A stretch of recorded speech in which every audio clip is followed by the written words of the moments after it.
सांघिकपणा, ऐक्यभाव या भावना विशिष्ट प्रकारची अस्मिता निर्माण झाल्यामुळेच त्यांच्यामध्ये मोठ्या प्रमाणात आपल्याला पाहावयास सापडतं.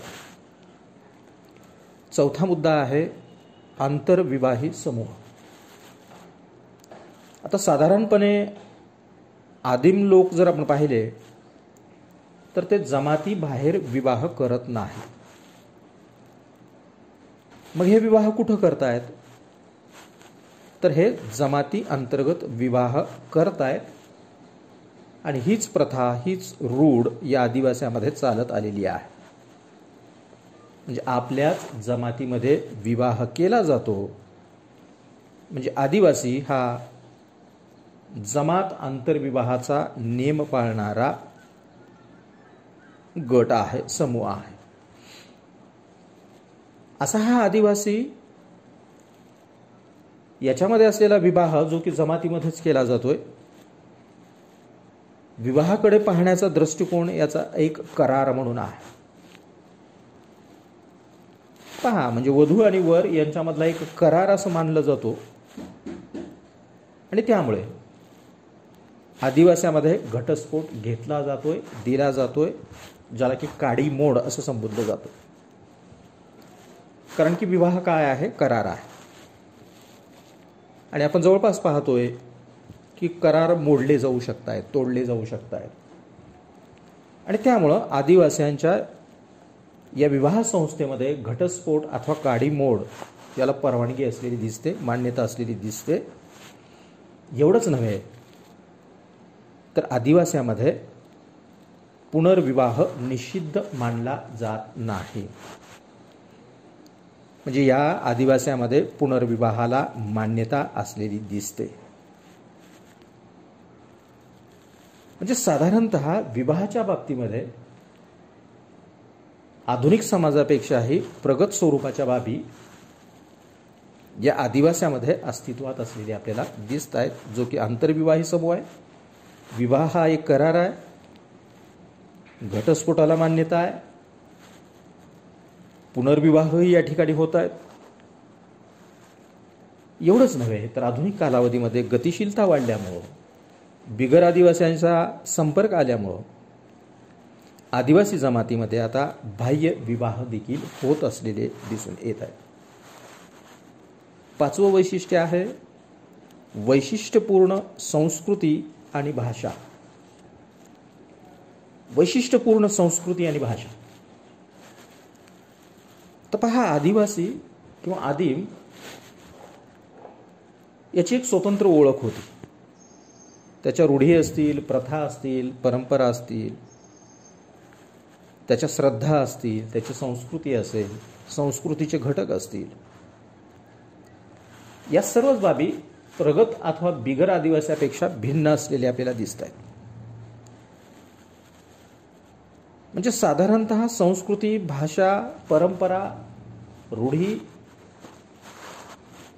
या बाबतीमध्ये वैशिष्ट्यपूर्ण स्वरूपाच्या परंपरा त्याच्या होत्या.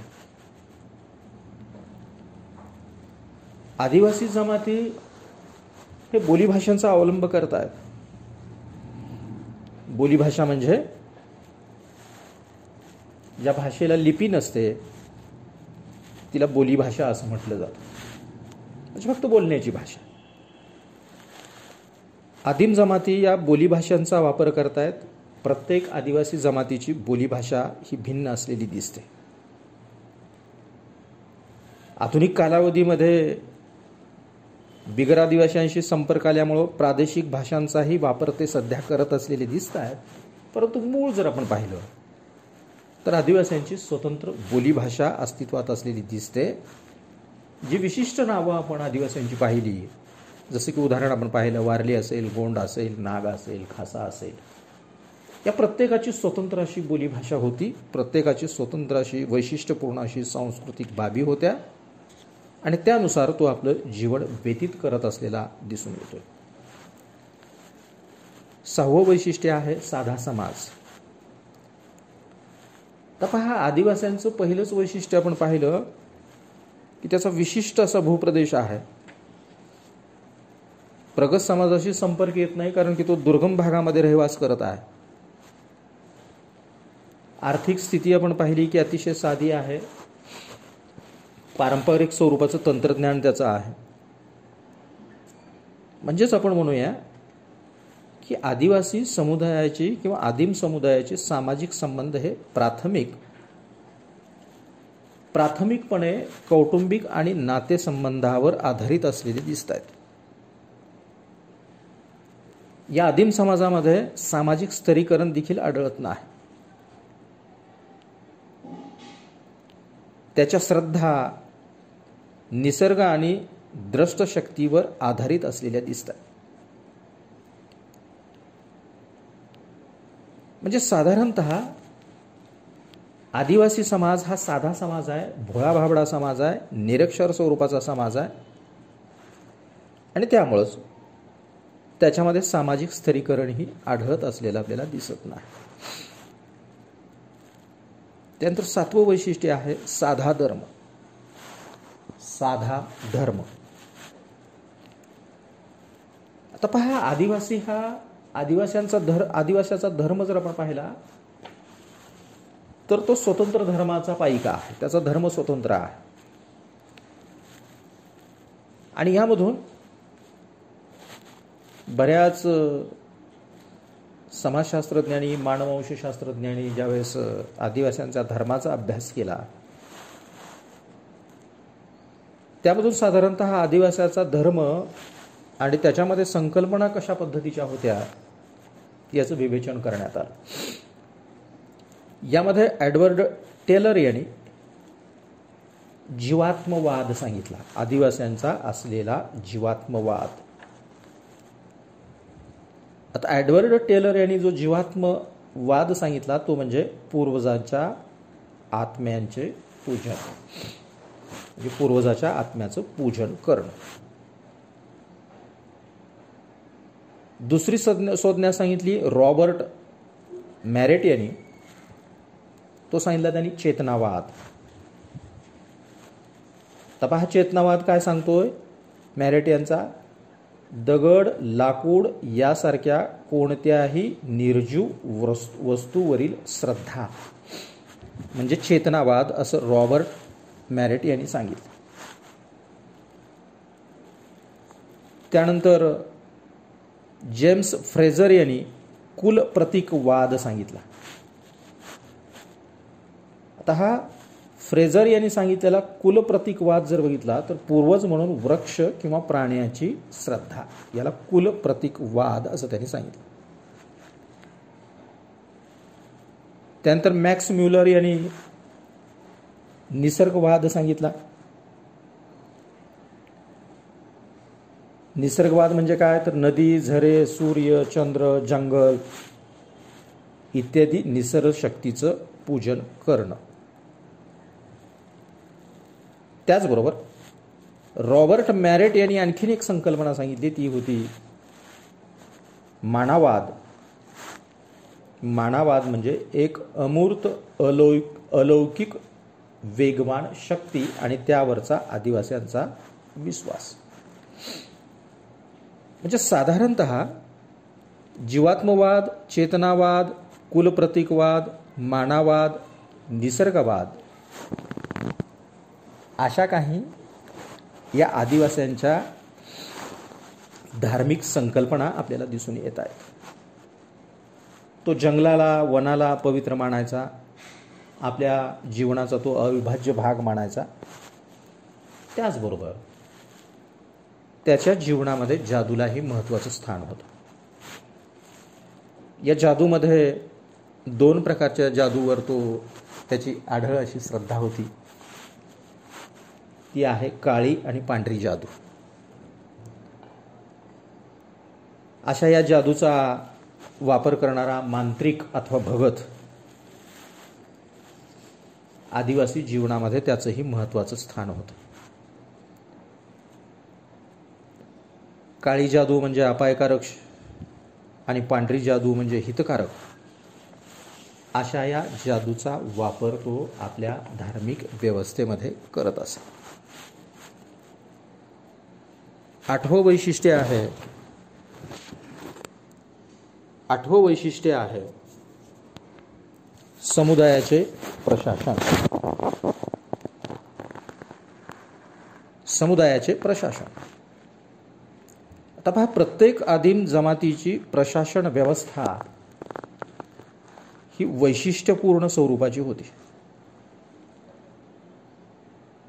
आता अशी जी प्रशासन व्यवस्था या आदिवास्यामध्ये निर्माण केली गेलेली आहे, अशी ही प्रशासन व्यवस्था आदिवासी समुदायामध्ये जे विविध प्रश्न समस्या निर्माण होत आहेत ते सोडवण्याचं काम करायचे. जमात अंतर्गत प्रश्न सोडवण्यासाठी प्रत्येक आदिवासी जमातीमध्ये जमात पंचायत होती, जी की जमात अंतर्गत प्रश्न सोडवण्याचं काम करायचे. जे जमातीमध्ये जे काही प्रश्न निर्माण होत आहेत, जे काही भांडणतंटे निर्माण होत आहेत,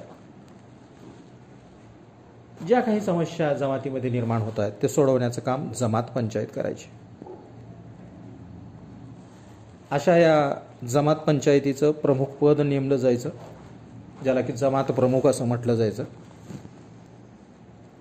आदिम समुदायामध्ये जो वयस्क व्यक्ती आहे, जो ज्येष्ठ व्यक्ती आहे, जो वयोवृद्ध व्यक्ती आहे, अशा व्यक्तीची नियुक्ती जमात प्रमुखपदे या ठिकाणी केली जायची. साधारणतः ही जमात पंचायत ज्येष्ठ व्यक्तीचं एक मंडळ होतं. वयोवृद्ध व्यक्ती या जमात पंचायतीमध्ये राहत होत्या आणि अशी ही मग जमात पंचायत, जमात प्रमुख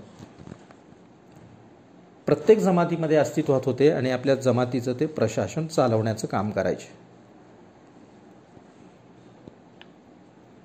आणि या पद्धतीनं मग जमातीवरती लक्ष ठेवण्याचं काम, जमातीच्या समस्या सोडवण्याचं काम हे जमात पंचायत आणि जमात प्रमुख या ठिकाणी करत होते. 9वं वैशिष्ट्य आहे कुल संघटन. तर पहा, कुल हा आदिम समाजाचा अविभाज्य भाग आहे. तर कुल म्हणजे काय? तर कुल म्हणजे रक्ताच्या नात्याने बांधली गेलेली कुटुंबे होय. रक्ताच्या नात्याने बांधली गेलेली कुटुंब म्हणजे कुल आहे. तर पहा, रक्ताची नाती, सध्याही आपण भावकी ही संकल्पना वापरतो. संबंधित रक्त संबंधितांचा समूह आपण म्हणतो. तर पहा, आदिममध्ये वंशाची सुरुवात वास्तविक किंवा काल्पनिक व्यक्तीपासून किंवा वस्तूपासून झालेली आहे असं मानलं जातं. वास्तविक किंवा काल्पनिक व्यक्तीपासून किंवा वस्तूपासून झाली असं मानलं जातं. भारतामधल्या बहुतांश जमाती बहिर्विवाह, कुल आणि वंश परंपरा यामध्ये विभागल्या गेलेल्या आहेत. आणि असं हे प्रत्येक जमातीमध्ये कुल संघटन अस्तित्वात होतं आणि त्यामुळे आदिवास्यामधील नातेसंबंध हे अधिक दृढ स्वरूपाचे असलेले आपल्याला दिसत आहेत. त्यांच्यामध्ये एकजिन्सीपणा, एकोपा, आपलेपणा मोठ्या प्रमाणात असलेली आपल्याला दिसते. 10वं वैशिष्ट्य आहे समतावादी मूल्ये. समतावादी मूल्य.